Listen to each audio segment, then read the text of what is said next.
So what you're going to do here is you're going to come in there and line your keyway up.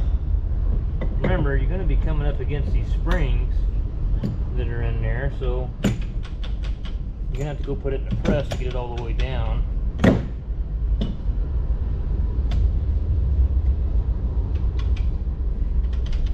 See, all the discs are turning. You can kind of feel it, just tap it. It's up against some springs right now. The snap ring groove is exposed, but it ain't enough. Let me see, we're gonna have to trade places with you here. This is gonna have to kind of go in the vise here a little bit.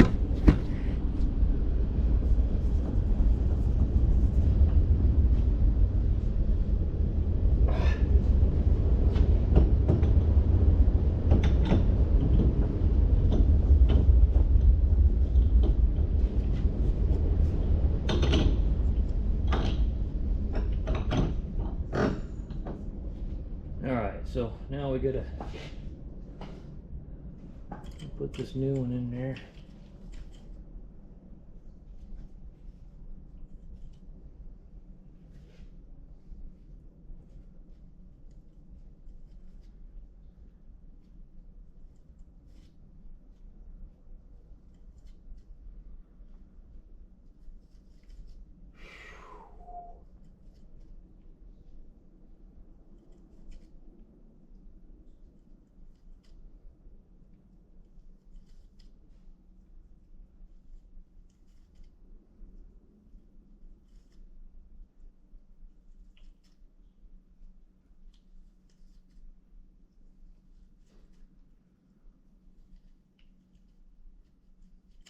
Come on. Don't make me dig you back out of there. Alright. Somehow that one bent on me pulling it apart. And that'll go over that. And you'll have to go put it in the press and press the whole thing together. Once you get everything pressed together, then you got to put your snap ring on, which is, I'm trying to remember, I think it's this one here. Yeah, it's this snap ring right here. So I'm going to go put this in the press and press all this garbage together and put the snap ring on it.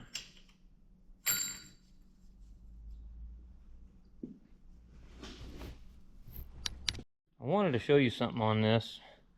Now, this style of clutch piston return spring, what they're doing here, see, got to make sure you're pressing on the right things here. Remember, this clutch hub here on the one side comes up against the clutch piston return spring. It's doing the same job as this washer is on the other side. So a guy just wants to make sure that he's pressing on the right things there. So just wanted to touch that out, because most of the times when you're doing these clutch packs, you're actually putting this up on your blocks. You're putting them up against the drum, not against the clutch hub. So let's see what we got here. Everything I do with one of these Kubotas is a challenge.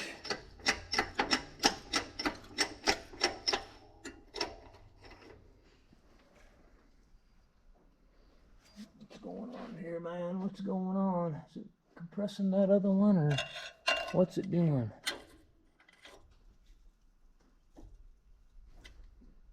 Kind of off center just a little bit. I'm not started in my last disc, or what's... No, something ain't right. See, something just isn't right. I don't really see it compressing. Yeah, it's moving in there. Something ain't right though.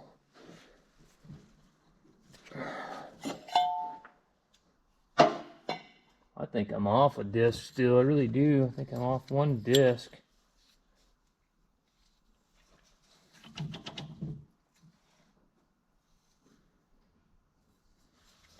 That's only going to go so far till it hits that.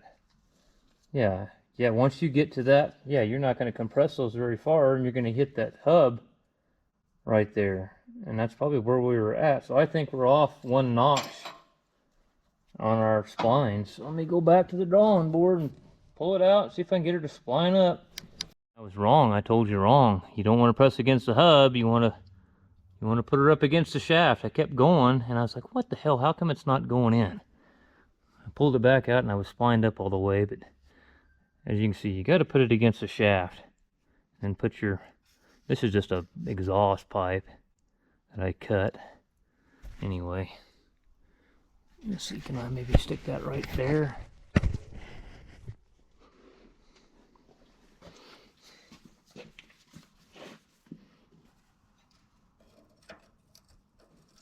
This ain't gonna be... Damn it, I think my damn...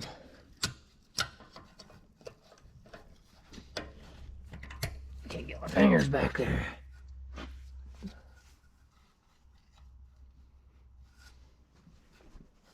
See if I can get it in the pliers and get it around. Almost need another notch cut in the back of that so I can...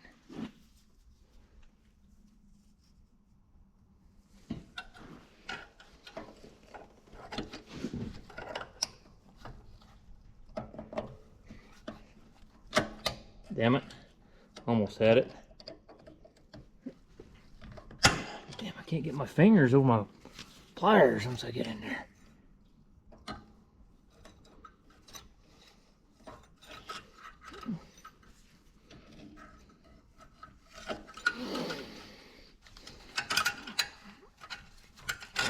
Give it to me.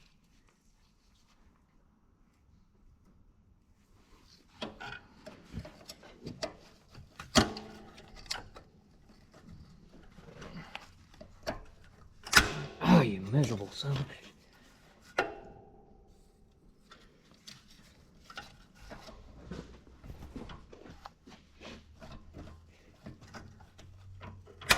There we go. I got it.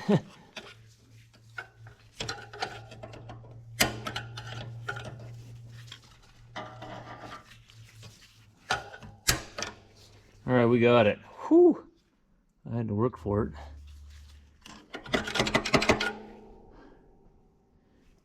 All right.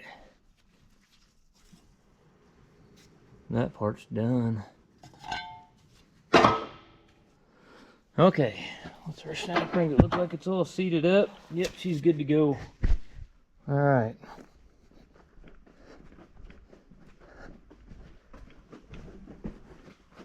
Now, you'll have to spline this side up with that hub there.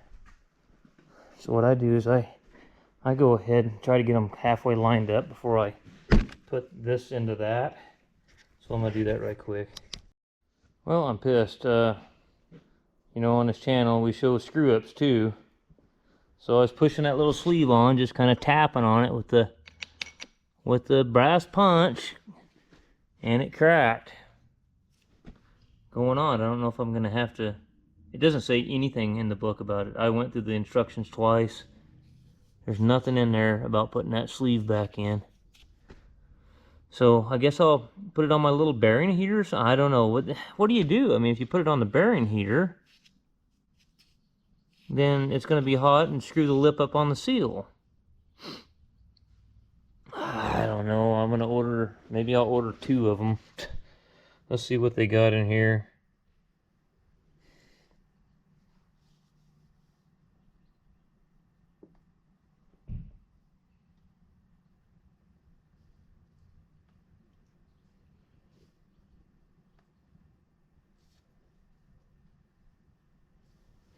Let's go over here to clutch and transmission. We want the input shaft. What do we got here? It's gonna be, I think, number 230. I think it's gonna be that right there. You know they ain't gonna have that sleeve. Well, write that part number down. I'm gonna get 2 of them. I'll call them Monday morning, say next day air it, I'll pay the shipping and the freight for next day air and pay for the part. Get the son of a gun here so we can, I mean, all I got left to do really is put that, I'll have to, it's kind of pressed into this bearing. I'll have to press it back out of this roller bearing here, and then pull that sleeve back out of there. And anyway, all I got left to do there is, this is siliconed on here. Basically, just once I get that, we'll clean this up here, and then you basically just slide it on here, bolt it on, it's siliconed on, then you just roll the tractor back together. So, damn it, one little chicken shit part always holds you up. Well, I guess that will be all this for this video. I figured I'd be going longer than that. I went over here and I was going to video the 6.7 this morning, tearing. I wanted to just kind of get a little ways into it. Let me get a light and I'll show you. I wanted to get, I was going to video the whole thing, but my daughter's got a boyfriend. His name's Trenton. I just call him Trent. And he's actually been working full time up in town for some diesel pickup shop, and he wants to come down here, and he was going to work today, but he had graduation party. He's kind of like me in some of the ways. I kind of see similarities between me and him. I was kind of a hellraiser in school. Didn't like school. I hated school, to be honest with you. And basically I got expelled from the regular school, and I got sent to a continuation school. Then I just finished up my credits early and got the hell out of there. And he did the same kind of thing. I don't know if he screwed up the way I did, but he's basically in a continuation school because he don't like school. He'd rather be working. He'd rather be doing something instead of sitting in a damn classroom. That's some dipshit that don't know what he's talking about anyway. So he's going to come down here tomorrow with me, and he's going to pull the turbo out of this 2012 Ford pickup. So something happened here. See where the clamp goes, and the clamp's not loose. Yeah, all the exhaust is coming right out of here. I thought maybe he had an up pipe broke, but I don't see any evidence of that. So it's all, guys, all coming out there, ain't it? Or is this thing fooling me and it's coming out? Is it just coming out this clamp right here? I wonder if it's just coming out that clamp right there and blowing. Could it be blowing clear back through? It was bad enough that it melted. It melted this right here. This retainer that holds this oil line. This is an oil controlled VGT, kind of like a 6.0.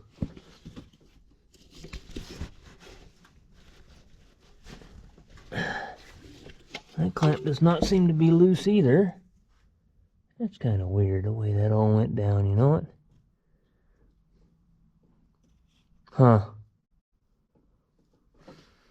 Nice if you could just start it right here, but I don't know if you could.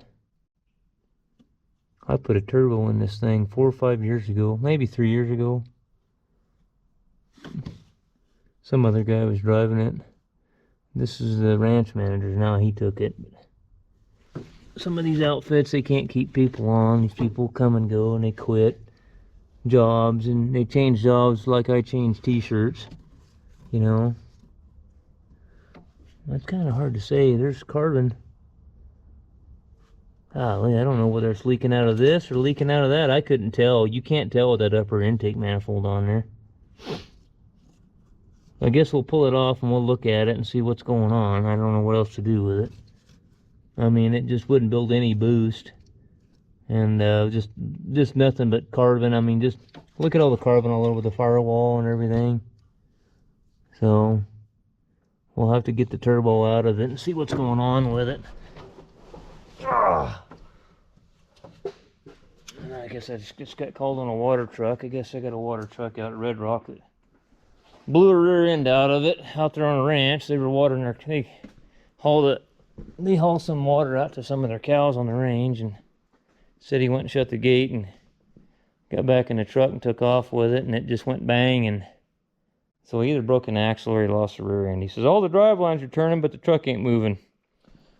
Sounds like a broke axle is what it sounds like. But well, shoot, I was kind of hoping to video sliding that in there and rolling the tractor together and driving it, but that's just not going to happen. I'm going to order this now and tell them the next day air it and get it here right now because we need it.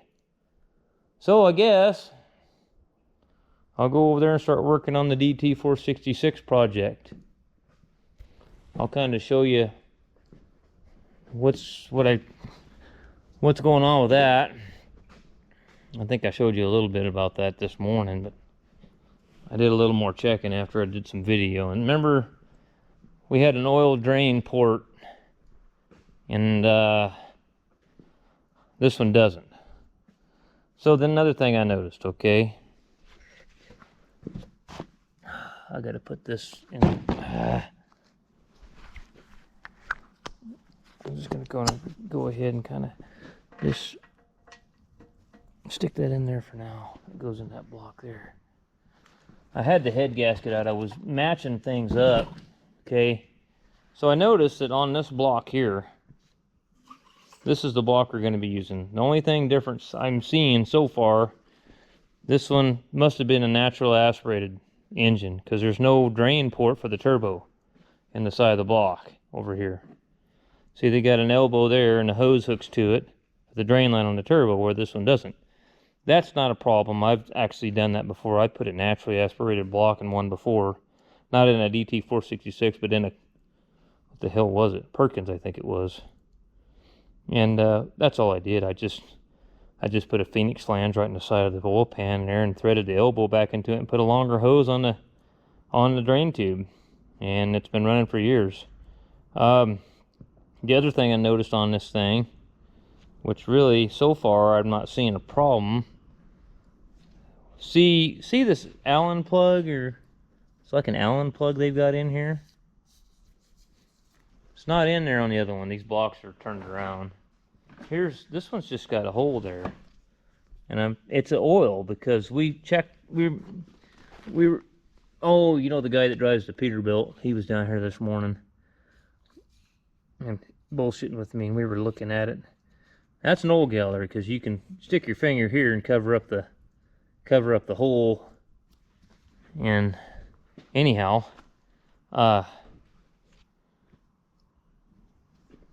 here's the head gasket, right? I got it backwards. So the head gasket's got a hole.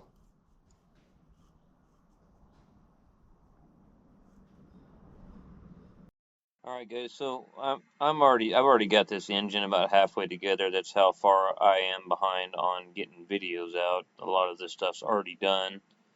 So originally I was kind of a little bit confused about what was going on here because one of the original block had a hole that came up from the camshaft bearing bore, and both of them have the hole that goes up through there, but I actually wound up getting the service manual out, and as you can see the way that head gasket is shaped, that oil comes around a groove around the cam bearing, and then it comes up through a rifled passage that goes straight up vertical up in the block, and it comes out that hole.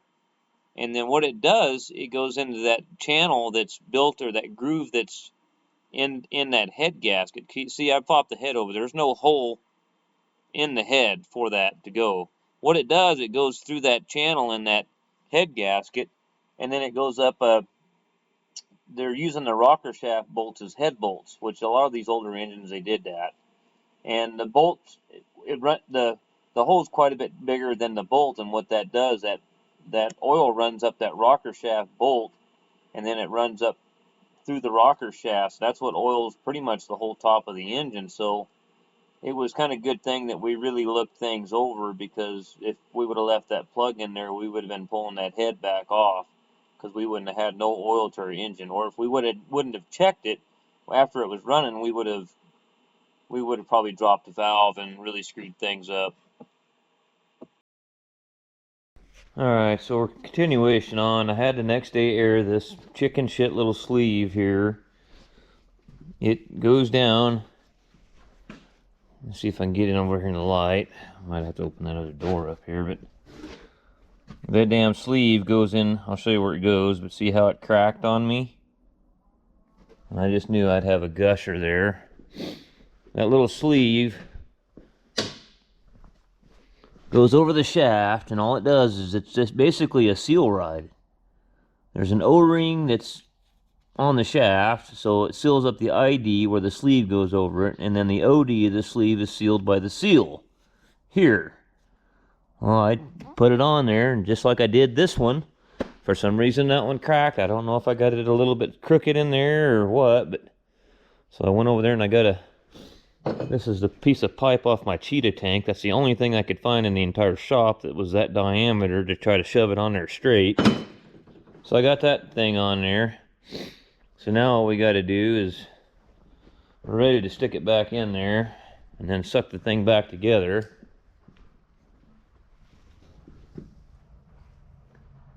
But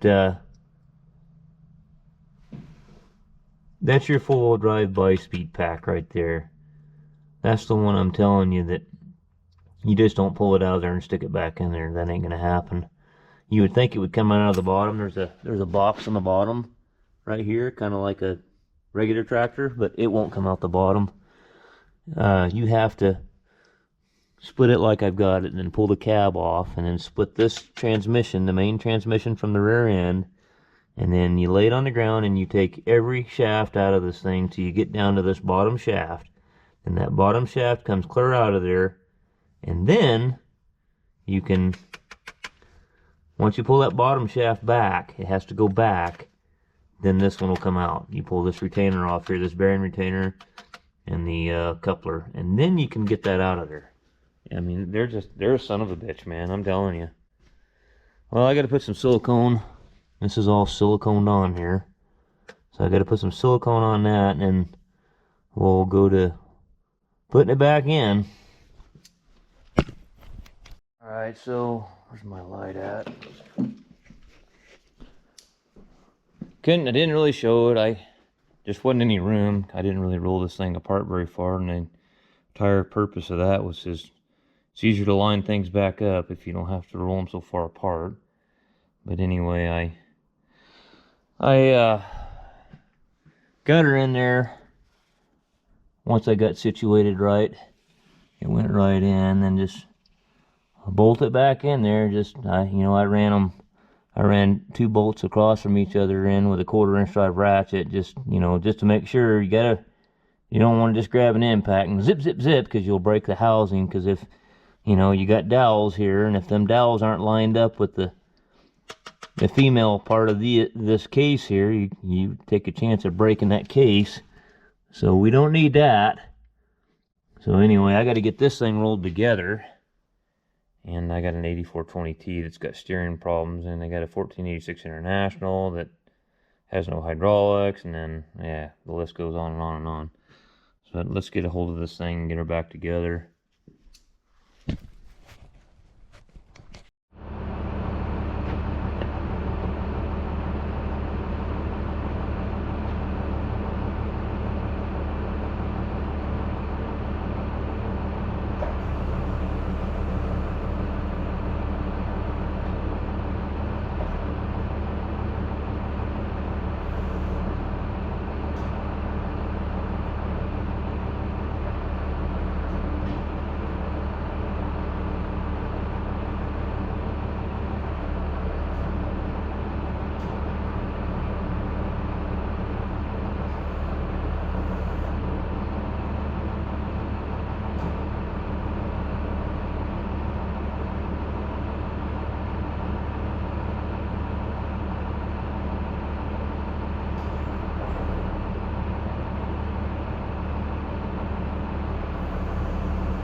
Now getting that full drive shaft spline up, that's one part.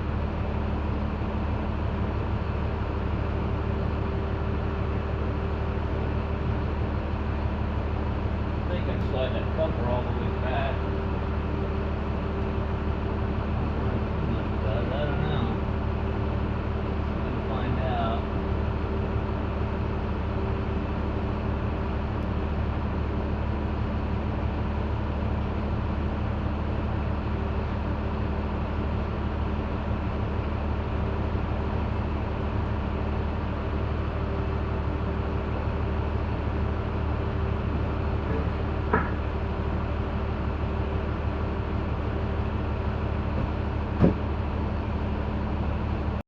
I take that little cover off the bottom of the clutch housing here, and then the shaft coming where it comes through the oil pan here, and then it sags a little bit, so then it hits the edge of this coupler. So you just kind of, what I did is I got them blocks in front of the tires, and I just pushed on it real hard to put some tension on it, because I'm by myself.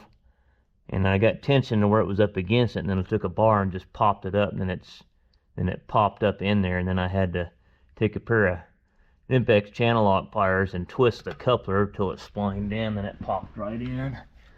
So she rolled together now. We need to come a little bit more with her, but let's see, will it didn't seem like it's, yeah, there it is. Okay, well, we both are together now. Alright, I haven't stuck the condenser in it yet, but I think I've got most of the plumbing. Just kind of go over it just so I can start it. Tighten that one up. Heater hoses are on. Oil cooler lines are hooked up. Fan's not going to get in to anything. Something's loose. I haven't tightened that up yet. Is there something loose here? Something don't seem right. Oh, this helps brace it. Okay, I don't have that on yet. What else do we got? Put the fuel return line on the fuel cooler. The lift pump fuel line on. Battery cables hooked up to the starter. Signal wires hooked up. Power and grounds on the battery. This is the most important thing. Okay. Supply. Alright, so I think I got oil in it.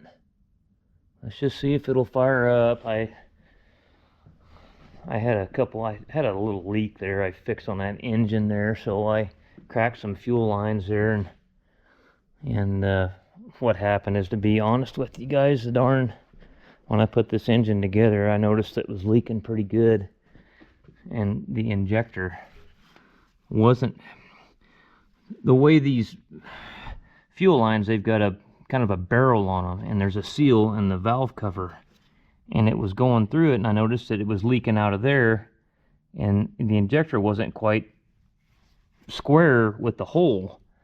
So I pulled all this off and pulled the valve cover off there and put another valve cover gasket on it, and then I backed off that injector and got it squared up. So I had those fuel lines off, so it's gonna have a long crank to start. First, I guess we'll just get the lift pump turned on there.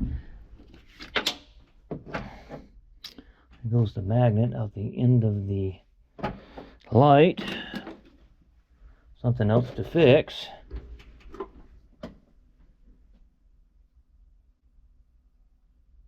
Is that lift pump kicking on? Seems... Oh, I think it's running. Usually it's a little noisier than that. Okay, it's running.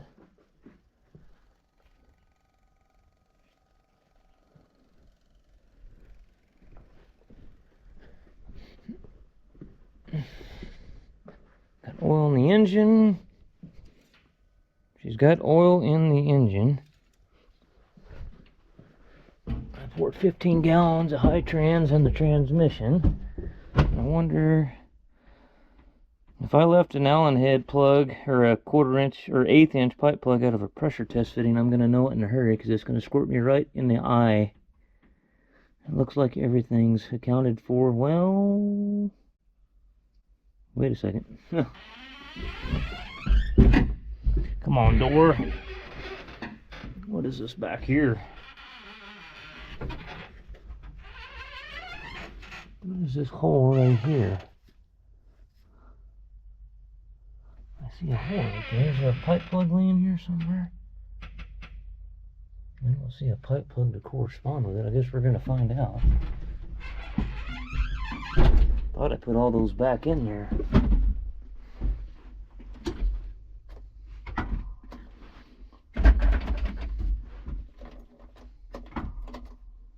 Hang on a second. Got something goofy going on here.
So good.